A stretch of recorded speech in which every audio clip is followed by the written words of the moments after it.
I'm quite confident, like rest of the ISRO scientists and rest of the country, that we will do much better, because a lot of changes have been done as compared to Chandrayaan 2. First and foremost is more fuel has been put. Then we are using the Chandrayaan 2 orbiter, so we don't have to put the orbit. Okay, so more fuel has been put on the lander as well as the propulsion module. Presently, propulsion module which is going around has got almost 150 to 160 kilograms extra fuel, so it can work much more. Now, another thing is that what we call the limits, okay, with dispersion of the sensors has been increased. Like, if you take the thrust sensor from 48 earlier to almost 80 to 90 newtons thrusters, it has been changed. Earlier we had 5 engines now, which were of 440 newtons each. This time 4 engines have been put of almost 800 newtons, and we can change the thrust. ISRO has designed the slew rate can be reduced. Thrust can be changed. Even 2 thrusters can be fired. Then on board all the algorithms have been changed, and they have been tested for 6 sigma. So 6 sigma is like, you can tolerate one mistake in 1 million. That sort of thing has been done. Earlier, most of the time we do 3 sigma simulation only. Everything has been simulated considerably. Now let me talk about the sensors. Which are the sensors? I talked about the more fuel. One is communication link from 200 kilobits to 500 kilobits, which has been increased. One laser Doppler velocity meter has been added, which will talk about its velocity control. Then, a hazard detection and avoidance camera has been added, which has been taking photographs.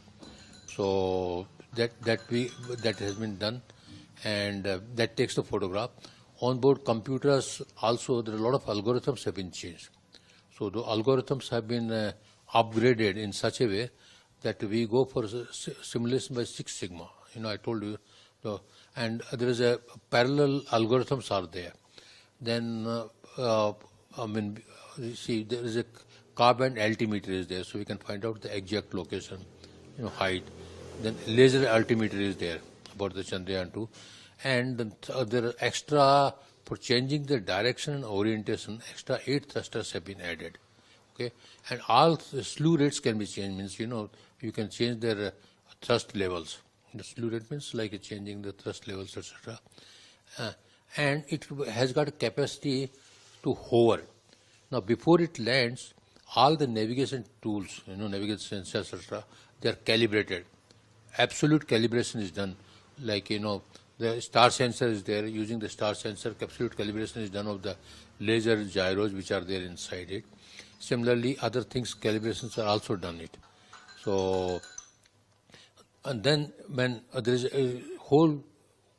a capability that whole lander can hover, like a helicopter hovers it. So suppose if they finds out there's proper place is not there, it can hover. Because South Pole is, there are a lot of boulders are there, there are craters are there. It's very rough, so you can find out. Then the landing area has been increased from 2.5 kilometers to 4 kilometers. That's another thing. And our whole moon has been mapped using Orbiter 2 pair cameras, which has got a resolution of 225 centimeters. So those photographs have been upgraded, and whatsoever photograph is taken, they will be compared and found out which is a suitable site. And then it can hover. Not only this, suppose if you are not able to land it, then on 27 one can land. Chairman ISRO has given a statement that if everything fails, even 2 thrusters for propulsion works, we can land it. So that sort of confidence there. A lot of changes have been done, a lot of simulations have been done, both software-wise as hardware-wise.